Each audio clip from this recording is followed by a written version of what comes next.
ही everyone, आज हम करेंगे क्लास 9 इंग्लिश चैप्टर नंबर 3 की बुक एक्सरसाइज जिसका नाम है विंड्स ऑफ चेंज।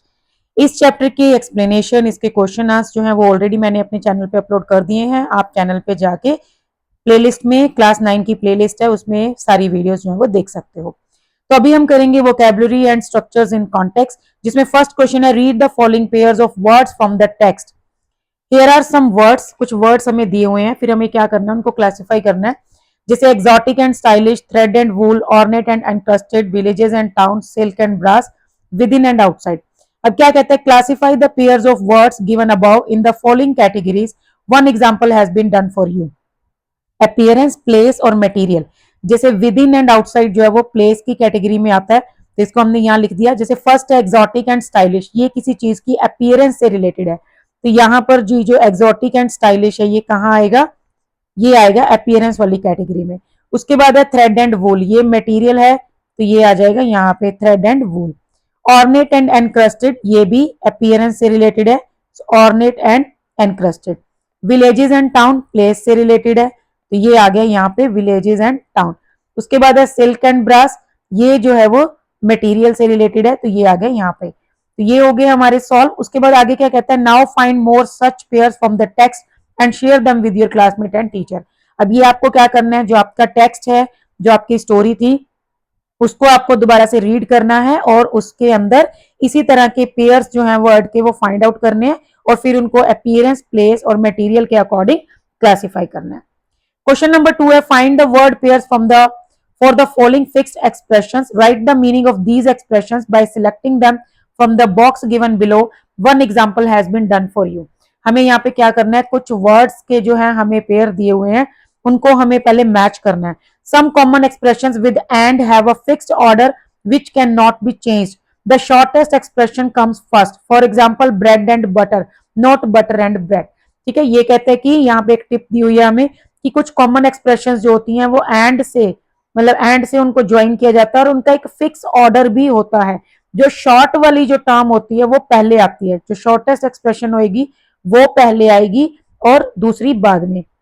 जैसे ब्रेड एंड बटर, ठीक है, बटर एंड ब्रेड नहीं होता है, तो ब्रेड एंड बटर। उसके बाद अगर आप देखेंगे यहाँ पे, जैसे ये हमें यहाँ पे वर्ड नंबर 1 दिया गया, यहाँ वर्ड नंबर 2, इनको एंड से हमें ज्वाइन करना है, यहाँ पे एक्सप्रेशन लिखना है और फिर उसका मीनिंग जो है वो हमें नीचे यहाँ पे मीनिंग्स दिए हुए हैं। Now match the following meanings with the correct pairs created above, यहाँ हमें मीनिंग दिए हुए हैं, इनको हमें वहां पर मैच भी करना है। ठीक है, तो फर्स्ट जैसे है हाई, अब हाई के साथ क्या टर्म जो है, एक्सप्रेशन जो है वो ऐड होएगा, दैट इज ड्राई। ठीक है, तो ये टर्म क्या बन जाएगी, हाई एंड ड्राई। अब उसके बाद क्या करना है, हमें इसका मीनिंग ढूंढना है। हाई एंड ड्राई का मीनिंग होता है इन अ डिफिकल्ट सिचुएशन, जब कोई डिफिकल्ट सिचुएशन में फंस जाते हैं हम, बिना किसी हेल्प के, बिना किसी पैसों के हम होते हैं, तो उस टाइम हम बोलते हैं हाई एंड ड्राई। तो यहां पर जो इसका आंसर आएगा फर्स्ट वाला, in a difficult situation without help और मनी। उसके बाद आप सेकंड देखेंगे, कट, कट के साथ आएगा कट एंड रन। ठीक है, काटो और भाग जाओ, दैट मीन्स कि एकदम से कट किया और भाग गए, दैट मीन्स कि एकदम से एस्केप हो जाना, बच के भाग जाना। So to make a quick escape. ठीक है, तो ये आएगा आपका to make a quick escape, ये आपका आ गया सेकंड, सॉरी लास्ट वाला 7, ये आपका आएगा यहाँ पे 2 में। यहाँ पे मैं इनके नंबर भी लिख देती हूँ, सेंटेंसेस आप उसी हिसाब से मार्क कर लेंगे। सॉरी ये 7 नंबर है, ठीक है, ये यहाँ आ जाएगा। उसके बाद है फैक्ट, फैक्ट एंड फिगर्स। ठीक है, इसके साथ आएगा फिगर्स, फैक्ट एंड फिगर्स। अब फैक्ट एंड फिगर्स क्या होती हैं, किसी चीज की एक्यूरेट इंफॉर्मेशन। ठीक है, किसी चीज से रिलेटेड फैक्ट्स और फिगर्स, दैट मीन्स कि उसकी एक्यूरेट इंफॉर्मेशन। तो ये हो गया नंबर 3। ठीक है, सो 3 का नंबर जो है वो यहाँ पर 3 ही है। उसके बाद आता है नंबर 4, ये हमारे लिए इन्होंने कर रखा है ऑल एंड सन ड्राई। ठीक है, यहाँ पे जो है सन ड्राई आ जाएगा, ये everyone not just a few special people.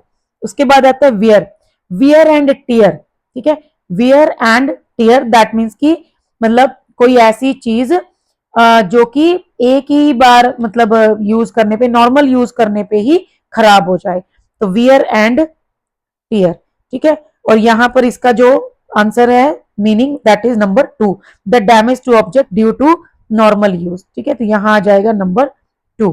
उसके बाद आता है टाइम, टाइम के साथ क्या आएगा, टाइम एंड अगेन, ठीक है, टाइम एंड अगेन। और इसका मीनिंग क्या होता है टाइम एंड अगेन का, ऑफन मतलब ऑन मैनी ओकेजन्स, ठीक है, मतलब लगभग थोड़े थोड़े टाइम के बाद, ऑफन प्राय बोलते हैं इसको हिंदी में, that is number 6, often, on many और ऑल ओकेजन्स। उसके बाद आता है thick and thin. Thick and thin क्या होता है, मतलब कि जैसे even when there are problems और डिफिकल्टीज, मतलब कि कोई जब कोई प्रॉब्लम्स होती हैं या कुछ डिफिकल्टीज होती हैं, ठीक है, वो वाला टाइम, तो थिक एंड थिन। तो ये हो गया इसके साथ पॉइंट, ये वाला थिन, ठीक है, थिक एंड थिन। और इसका जो मीनिंग है that is even when there are problems और डिफिकल्टीज, नंबर 4। उसके बाद है हार्ड, लास्ट बच गया हमारा हार्ड। तो ये हम बोलते भी है ना कई बार कि this is hard and fast rule. तो हार्ड एंड फास्ट क्या होता है, स्ट्रिक्ट एंड फाइनल डिसीजन, ठीक है, strict and final decision.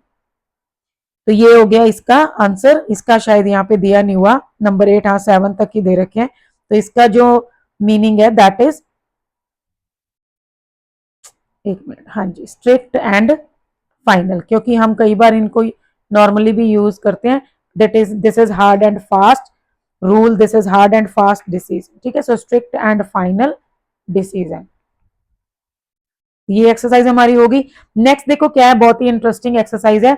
Read the following word combinations from the text. Word combinations है कुछ, जैसे कि sustainable livelihood, aesthetically pleasing, appreciating the culture. तो ये क्या होता है, इस तरह की फ्रेजेस को हम कोलोकेशंस बोलते हैं। कोलोकेशंस क्या होती हैं, कोलोकेशंस ऐसे दो या दो से ज्यादा वर्ड्स होते हैं जिनको जब हम यूज करते हैं एक साथ तो बड़े ही नेचुरल वे में यूज करते हैं, मतलब अपने आप मुंह से निकलता है वो चीज, और ऐसा लगता है कि ये कॉम्बिनेशन बिल्कुल करेक्ट है। जैसे हम कई बार बोलते हैं ना कि you are to take the responsibility, so take responsibility, ये जो है बड़ा नेचुरल सा लगता है, ठीक है, तो उसको हम बोलते हैं कोलोकेशंस। जैसे हैवी रेन, ठीक है, स्ट्रॉन्ग कॉफी। अब देखो हैवी क्या है, हैवी का मतलब भारी, अलग चीज है, स्ट्रॉन्ग रेन अलग चीज है। तो रेन के साथ हम हैवी लगाते हैं तो बड़ा नेचुरल सा टच आता है।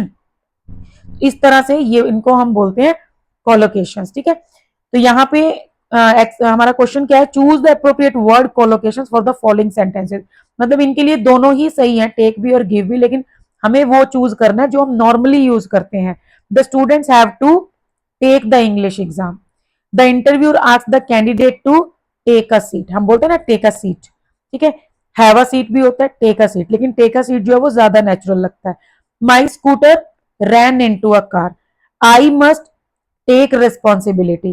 I would like to improve my grammar. अगर हम इसको टोन अप बोलते तो भी ठीक था, लेकिन हम improve my grammar बोलते हैं, ठीक है। तो these are called collocations. उसके बाद फोर्थ है, read the following sentences and underline the verbs. ये आपकी ग्रामर से रिलेटेड है, टेंस से रिलेटेड। तो इन मॉडर्न टाइम्स पंखाज हैव बिकम, ठीक है, पहले हमें वर्ब्स को अंडरलाइन करना है। Gujarat industries home based women workers have work, many tribes in India have adopted, once made for personal use this handicraft has transform. तो आप देखोगे कहीं पे हैज प्लस थर्ड फॉर्म का यूज हुआ है और कहीं कहीं पर हैव प्लस थर्ड फॉर्म का यूज हुआ है। तो ये इस टाइप का जो स्ट्रक्चर होता है वो किस में यूज होता है, that is used in present perfect tense, ठीक है, मतलब काम हो गया है और उसका इफेक्ट जो है वो अभी भी है, तो प्रेजेंट परफेक्ट टेंस।